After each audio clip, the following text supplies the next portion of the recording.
काँग्रेसी मानसिकता ही पाकिस्तानशी अगदी मिळती जुळती आहे।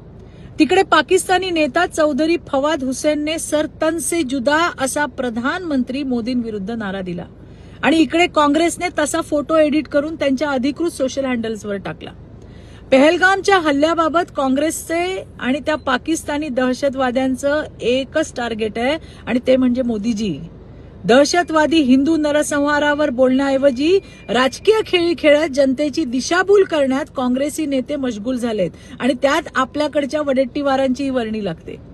तिकडे त्या कर्नाटकातले काँग्रेसी मुख्यमंत्री देखील युद्ध नको वगैरे बरळले तेव्हा आमच्या भाजपच्या महिला कार्यकर्त्यांनी काळे झेंडे दाखवत निषेध वर्तवला, त्यांच्या विरुद्ध घोषणा दिल्या। त्याचा त्या सिद्धरामय्यांना इतका राग आला की पाकिस्तान विरुद्ध अहिंसेची भूमिका घेणाऱ्या सिद्धरामय्यांनी त्यांच्या सभेत कर्तव्यावर असलेल्या पोलीस अधिकाऱ्यावर व्यासपीठावर हात उचलला। काय ही मानसिकता आहे?